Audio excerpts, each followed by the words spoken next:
de l'atterrissage à Marrakech. Ouais, l'Air Maroc 405, Marrakech vous reçoit 55, autorisé à atterrissage piste 28, le vent sol dans l'axe 14. Ouais, l'Air Maroc 405, autorisé à atterrissage.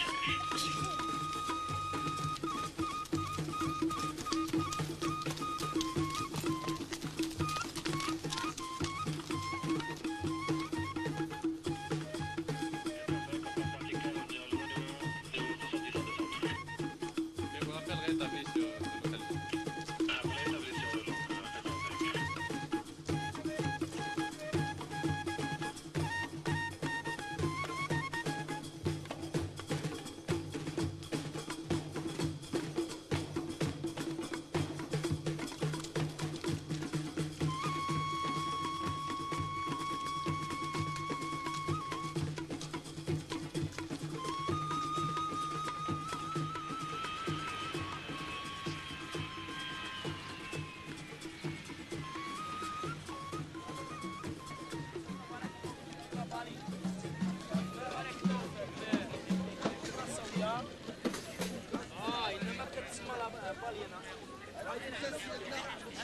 أعوذ بالله من الشيطان الرجيم فضلك بسم الله الرحمن الرحيم والصلاة والسلام على أشرف المرسلين سيدنا محمد وعلى آله وصحبه أجمعين.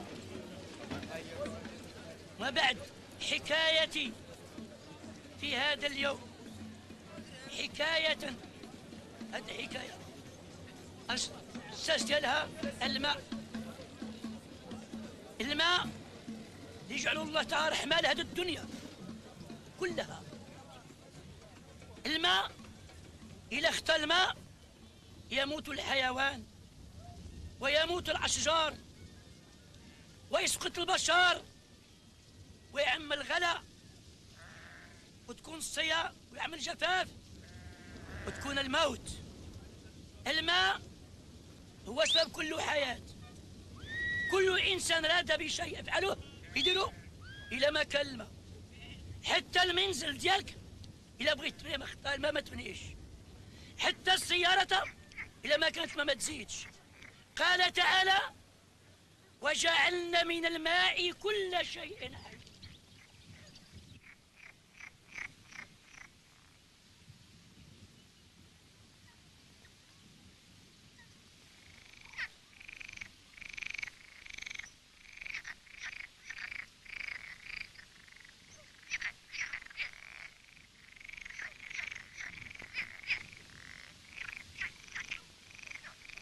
En islam et dans le Coran, la nature est célébrée d'une manière extraordinaire.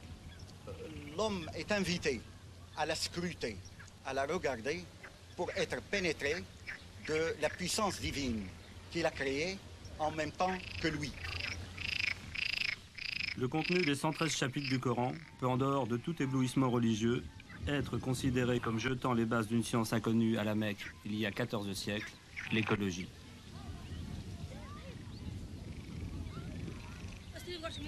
Il dicte à l'homme la façon de se comporter avec les animaux, avec les éléments. Il lui rappelle qu'il n'est lui-même qu'une partie de l'ensemble, au même titre que l'herbe des marais ou le sable du désert.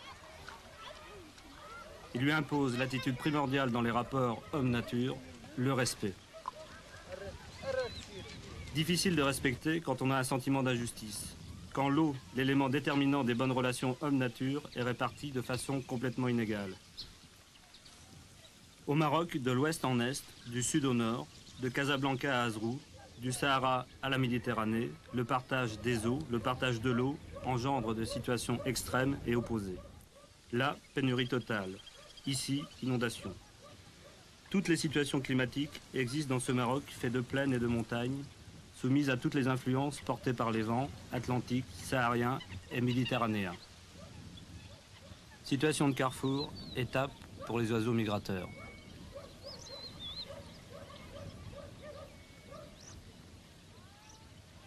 هذا الماء اللي اعطانا الله واجب علينا نبحثوا فيه ونعثروا فيه ونعتنوا به، لأن هذا الماء هو الرحمة في جميع الأمور ديالنا.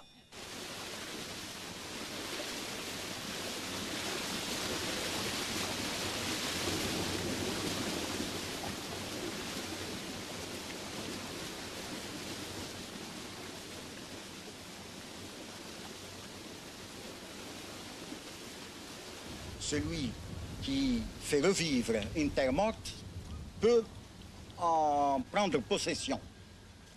C'est une invitation à travailler la terre, une invitation à profiter de la nature et un encouragement au travail et au respect de la nature.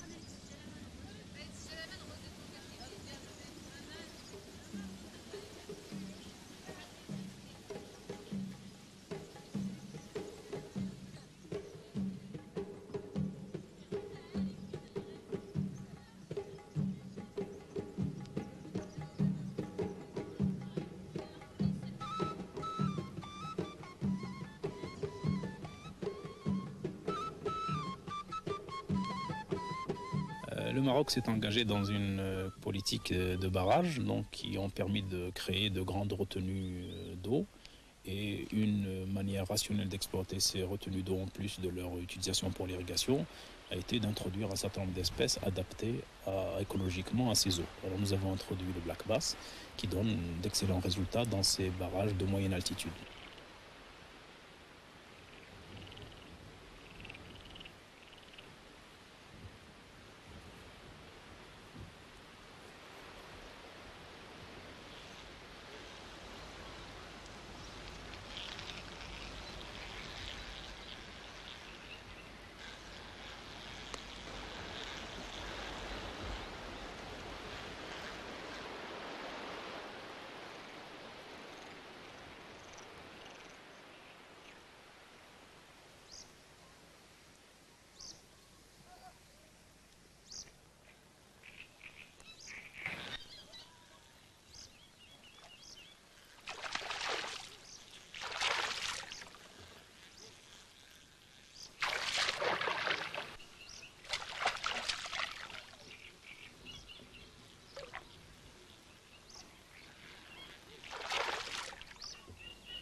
Le black bass est un poisson d'origine américaine. Celui que nous avons introduit a été introduit après quelques études de manière à ce qu'il s'adapte au climat et au type d'eau et de température que nous avons chez nous. Dans certains barrages qui n'ont pas été pêchés pendant plusieurs années, on a des black bass qui atteignent plusieurs kilos.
L'homme qui est le vicaire sur cette terre, le lieutenant de Dieu sur cette terre, est appelé à respecter la nature, est appelé à la regarder, est appelé à l'exploiter à son profit pour mieux exercer sa mission sur cette terre qui est celle d'adorer Dieu.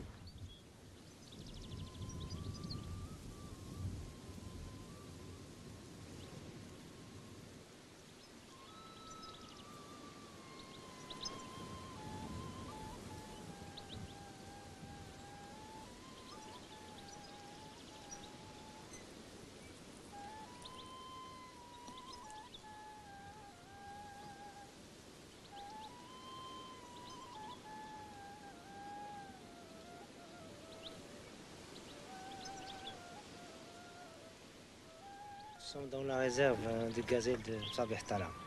Pourquoi il a fallu faire une réserve pour les gazelles? Oui, pour rassembler enfin les gazelles originaires de la région, pour les rassembler, les grouper dans une zone bien déterminée. Il y en a combien ici? Nous avons fait un comptage l'année dernière, en avril dernier. Nous avons compté aux environs 240. Mais cet animal, c'est un animal du désert, habituellement. Oui, c'est un animal du désert qui a vécu ici, aussi ici à Wahouz. Pourquoi elle est en voie de disparition? Oui, il est en train de disparaître. On a remarqué sa disparition en 1952 et ils ont pensé à la création de cette réserve. Et pourquoi elle est en voie de disparition? Mais il y a un problème de braconnage. Il n'y a que le braconnage? Oui, c'est surtout le braconnage. Qui braconne? Des braconniers. Mais des braconniers de la région ou qui viennent De la d'ailleurs? région, qui viennent des alentours qui viennent de Marrakech, de Chemaïa, des alentours de Safi, etc. C'est le gibier de choix? Oh, pour eux, oui, je crois que c'est un gibier de choix.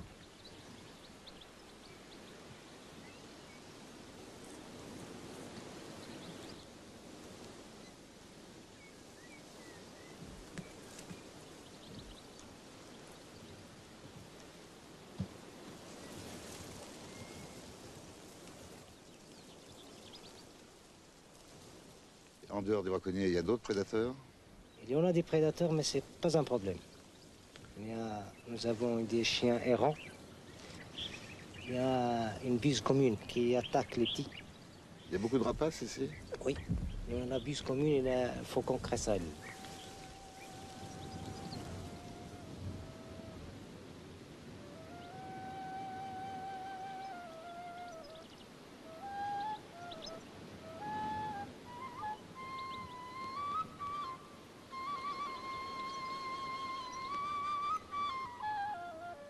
Il y a un problème que lorsque, au moment de l'accouplement, il y en a une bagarre entre les mâles.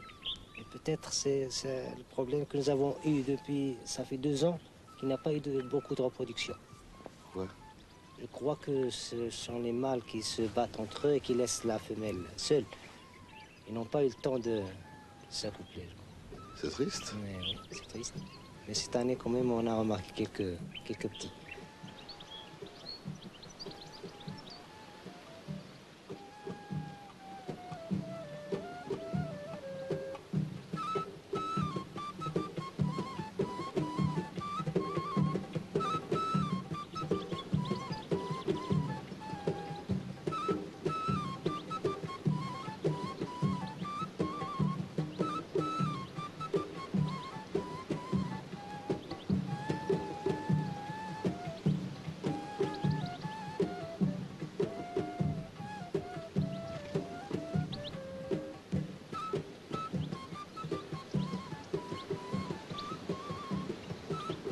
الله خلق كل شيء. الله رب كل شيء. الله أعظم كل شيء. الله ليس كمثله شيء. الذي خلق هذا الكون من نجوم وهواء ورزق العباد، وهذا الكون كله في الكرة الأرضية أعطاه الله تعالى لبني آدم أمانة. كل ما يتعرض للأمانة ديال الله إلا من حيوان ولا من البشر ولا من الجن ولا من الإنس إلا هلكه الله.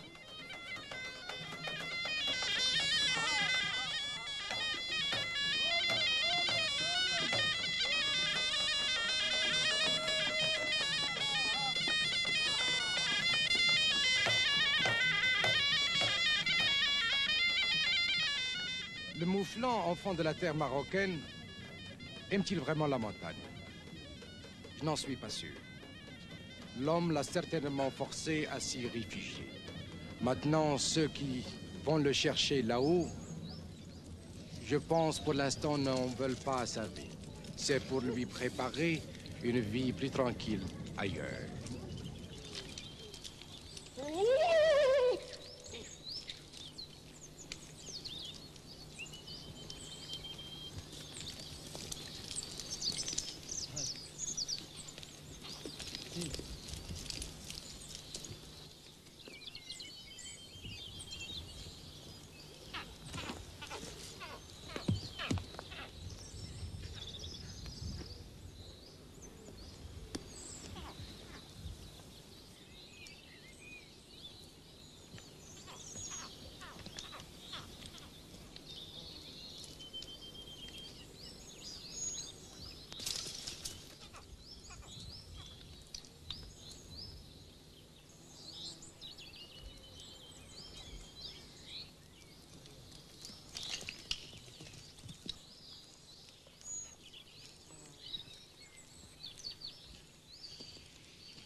Pourquoi vous avez mis ce territoire en réserve?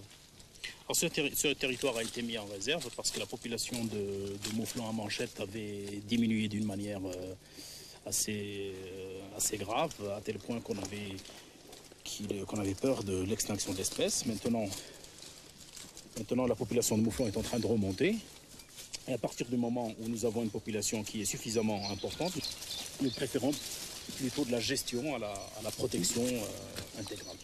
Donc c'est une action qui a réussi ici. En principe, oui, c'est une réserve qui est passée en l'espace d'une dizaine d'années, de quelques dizaines de mouflons à 400-500 mouflons à manchette.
Dans la quiétude de la réserve, avec l'aide discrète de l'homme, le petit noyau des mouflons survivants aux hécatombes passées a prospéré.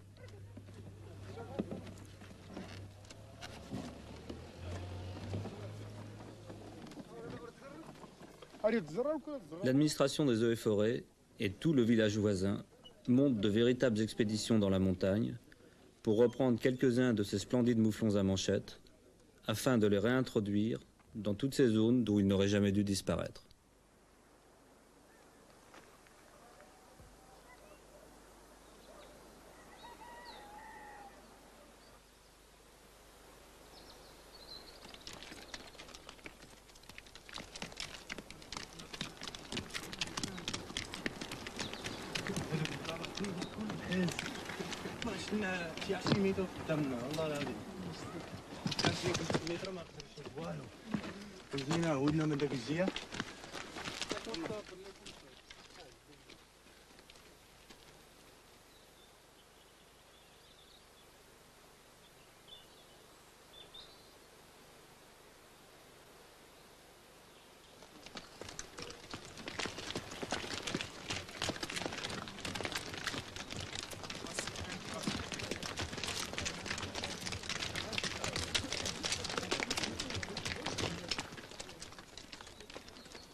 Quelle technique employez-vous pour reprendre les mouflons? C'est une technique classique, une battue bruyante avec des filets de reprise. Quelle espèce de mouflon? C'est le mouflon à manchette, une espèce de mouflon typiquement africaine.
Nous avons capturé une jeune femelle qui est dans une jeune femelle mouflette à manchette, de mouflon à manchette, qui est dans sa deuxième année.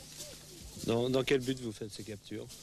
Alors nous faisons cette capture dans cette réserve où nous avons en principe une surdensité de mouflons, puisqu'on le recensement a donné à peu près 400 mouflons sur 4000 hectares. Nous estimons que la densité est assez élevée et ces captures sont faites dans le but de repeupler d'autres territoires de chasse, d'autres territoires qui sont mis en réserve et qui seront peut-être ouverts à la chasse lorsque la densité sera assez élevée, lorsque le niveau de population sera suffisamment élevé, avec un plan de tir classique comme dans toute chasse de grand gibier. C'est-à-dire? C'est-à-dire il y aura un quota de vieux mâles, de grands mâles à tirer, et puis les mâles déficients et les animaux déficients. On met un côté là.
L'homme, dans son état de concurrence avec l'animal pour la survie, s'est allié avec d'autres animaux, comme le cheval, sa plus belle conquête, le chien, son fidèle ami, contre d'autres animaux. Si autrefois c'était pour la survie, maintenant c'est peut-être pour le plaisir.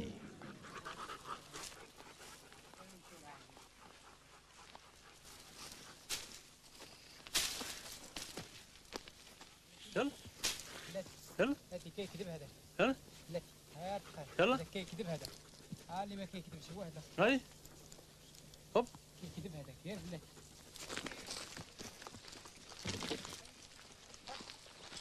يلا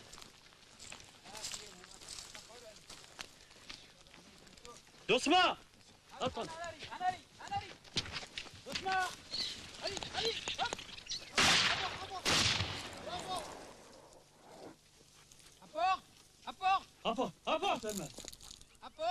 La perdrix marocaine, c'est une perdrix qui n'existe qu'en Afrique du Nord et un petit peu en Libye. C'est une perdrix cousine de la perdrix rouge espagnole, mais en fait, c'est ce qu'on appelle la perdrix gambra. Bravo. يلا يلا يلا يلا علي هوب علي هوب ابو انا لاري مسيو لاري اتنسيو لاري اتنسيو doucement doucement يلا هوب علي علي علي علي علي علي هوب هوب هوب ابو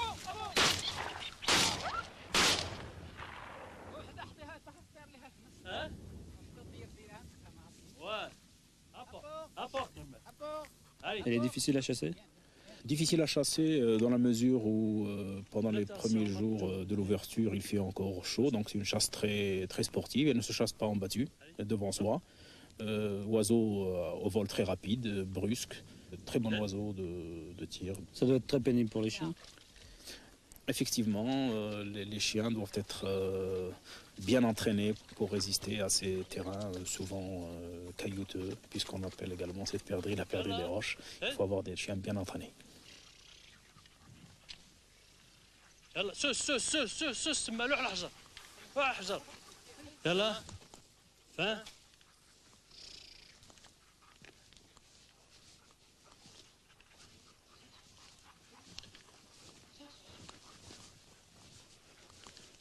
فين قاعد ترون هاد يلا هوب هوب يلا يلا هين هين هين عمود الضيف عندي من غلا ما غافطوا غادي سيدي نصغلا وندير لنا وفتي ساغوت وندير لنا تشمر ديك غيز تدوم تسوغيان 30 دريه دي غويان الله خطاو المغرب صح.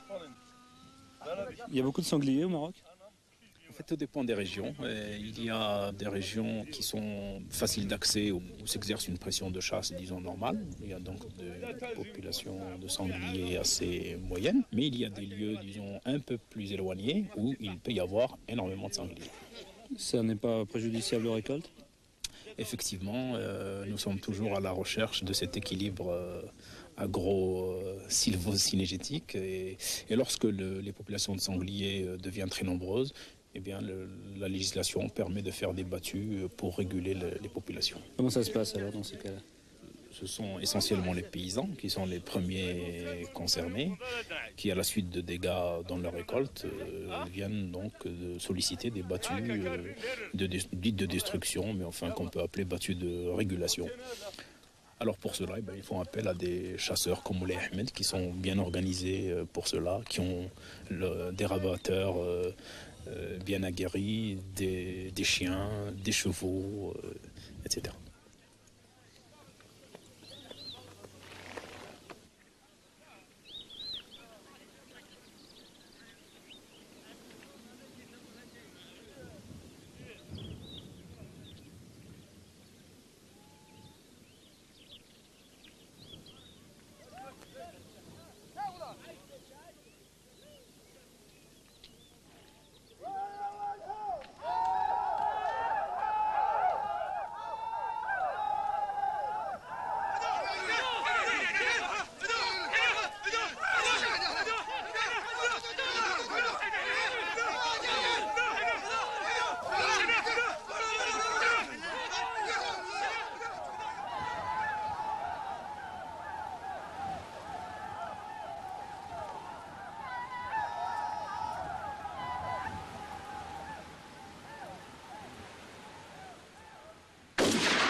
Dans cette région du Moyen Atlas, c'est une technique typique, puisqu'on ne la retrouve qu'ici, dans ces régions, où la chasse se passe comme une chasse classique, c'est une battue bruyante.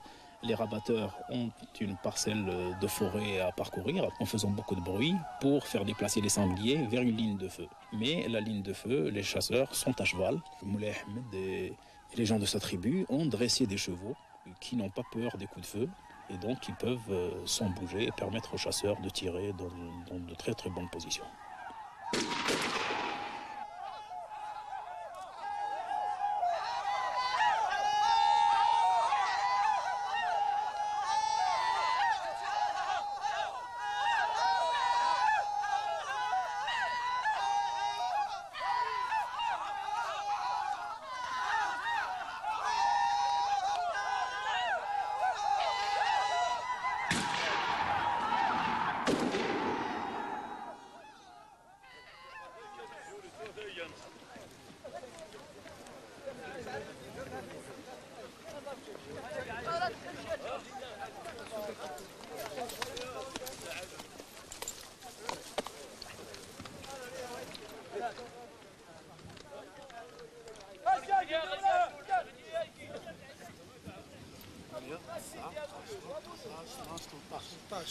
تحدث شوي واني ولا الجولة ثلاثة طلعت يا ساق مخفى حاجة ما تايجو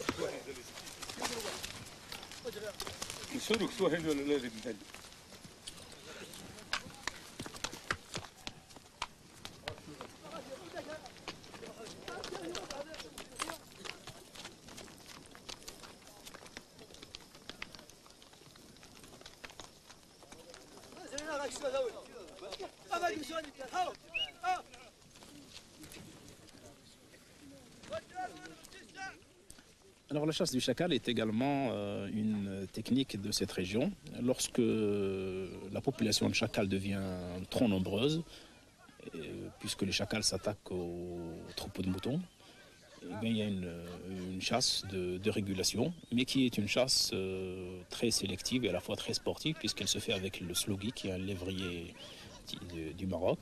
Et ceci nous permet, de conserver cette race qui, sans la chasse, risquait de s'abattardiser.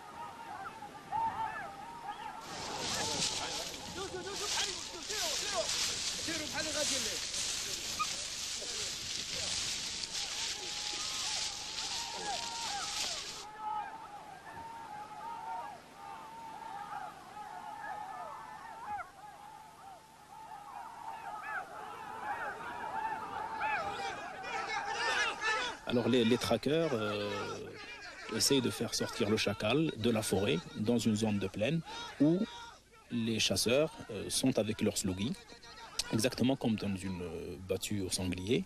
Et lorsque le chacal sort dans la plaine, ils lâchent leur slougui, qui donc essaye d'attraper le chacal et l'attrape 9 fois sur 10. Ils chassent à vue. Ils chassent à vue.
Qu'est-ce qu'on en fait de ces chacals ensuite?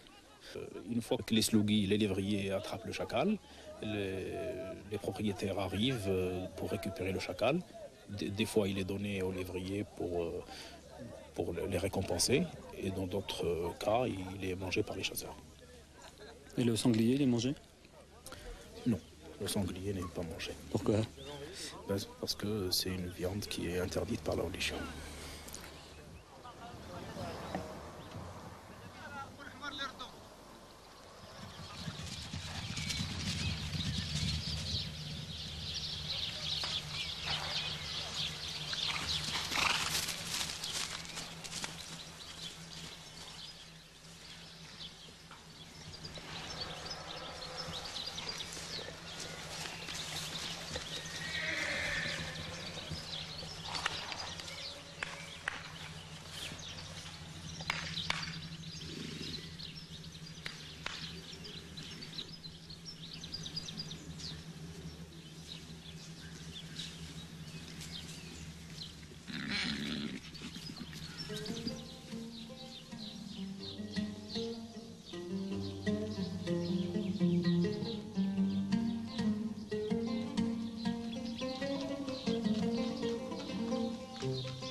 sommes à Douyat, à Rat Sa Majesté le Roi de pur sang arabe. Quelles sont les caractéristiques des chevaux arabes? Les chevaux arabes, contrairement aux chevaux de sel français ou aux chevaux normands, on les distingue par leur taille, leur petite taille, par leur petite tête, les petites oreilles. D'abord, ils ont des petits sabots et ce sont des chevaux très rustiques et très agiles. Et ils peuvent servir, pour nous, au Maroc, on se sert un petit peu, bien sûr, pour améliorer le sang, mais on se sert aussi pour la chasse et pour différentes manifestations sportives.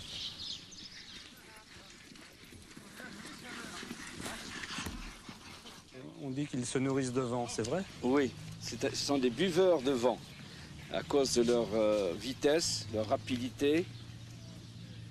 Et d'ailleurs, ils ont tellement une très belle tête, une bouche très fine, qu'on dit qu'ils boivent dans un verre d'eau. Est-ce que le cheval est important pour le Marocain? Les gens aiment les chevaux au Maroc. Dans chaque famille, dans la campagne, il y a un cheval. C'est un cheval qui sort uniquement pour les jours de fête, pour la fête du trône ou pour les fêtes religieuses. Donc le cheval, il a sa place. Il a sa place. Surtout, il y a l'histoire des 5 juments du prophète. Les 5 juments, dans un troupeau, il y avait beaucoup de poulinières et de juments, et ils restaient pendant plusieurs jours sans boire, et d'un seul coup, ils sont arrivés à un endroit où il y avait de l'eau, et toutes les juments se sont sauvées vers l'eau, sauf les 5. D'ailleurs, les 5 les plus rustiques, ils sont restés tout près du prophète, et de là, c'est parti la race des 5 juments du prophète. Et on a établi un arbre généalogique sur lequel maintenant elles sont très réputées. Et à partir de là, on a tracé des lignées de pur sang arabe. Ce sont les mères de tous les chevaux arabes? Oui.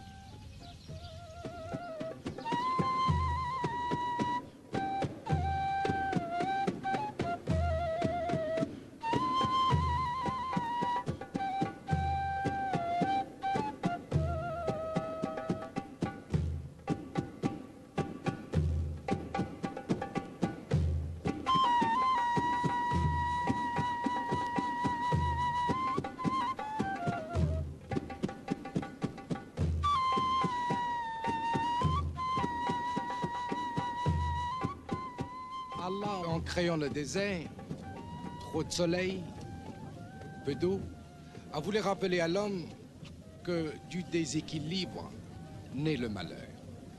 Il lui a légué une terre en harmonie. Il lui a donné la responsabilité de cet équilibre. S'il ne le respecte pas, malheur à lui. S'il ne le respecte pas, il contrarie sa survie sur terre et se verra fermer les portes de la vie éternelle. Allah, dans sa générosité, a donné à l'homme cette faculté d'adaptation extraordinaire. Il l'a donné aussi à l'animal comme à la plante. Aux animaux de survivre, à l'homme de composer avec la nature pour gagner les verts jardins du paradis.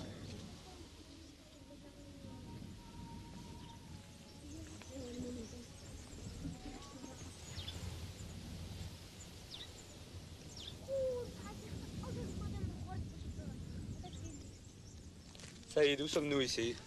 Nous sommes à Ksar Hasselabiad, au sud-est du Maroc. C'est le Sahara occidental. Il pleut souvent ici? Oui, il pleut, mais pas beaucoup. À la début de 1986, il pleut. Il commence à pleuvoir. L'eau que vous utilisez là, elle vient d'où?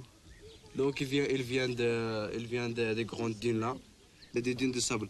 Parce qu'au moment que la pluie tombe, les dunes gardent l'eau. Ils le filtrent en même temps.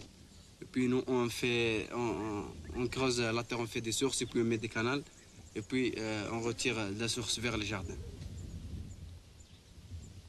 Nul ne connaît la valeur de l'eau vie, autant que cet homme du Sahara, où l'eau est rare et précieuse. Et c'est ainsi qu'il s'est ingénié à la maîtriser et à l'apprivoiser depuis des siècles.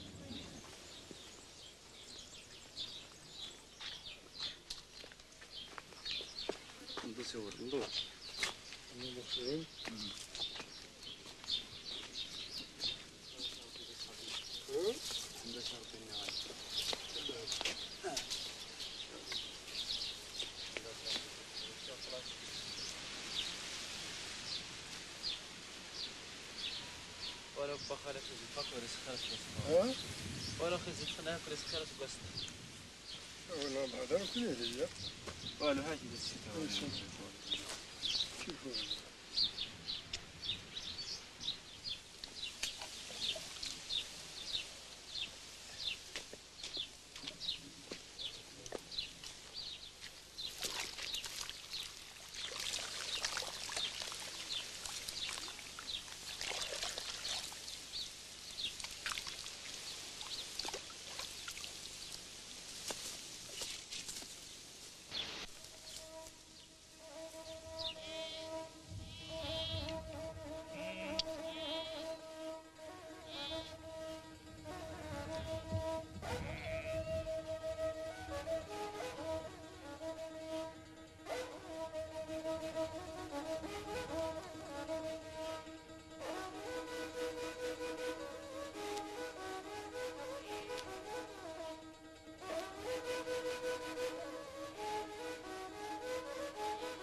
Au Maroc, sont utilisés le faucon pèlerin et le faucon lanier. Donc c'est une chasse, c'est du haut vol. Et les espèces qui sont les plus chassées sont essentiellement le pigeon.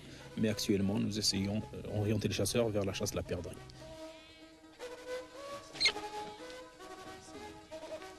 Alors, la technique consiste à repérer un gibier, à lâcher le faucon pour qu'il prenne de l'altitude, et ensuite à faire lever le gibier de manière à ce que le faucon puisse piquer pour le prendre.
Il y a beaucoup de chasses traditionnelles. Oui, effectivement, nous avons pris conscience de la richesse et de la diversité de nos chasses traditionnelles et nous essayons de les conserver en encourageant des jeunes à pratiquer ce genre de chasse pour ne pas qu'elles disparaissent.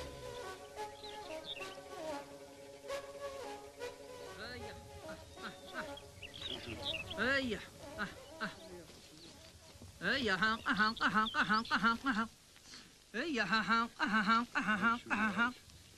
هذا ما يصير شوف هيا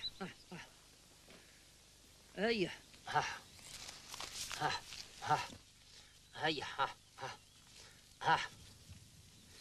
هيا هيا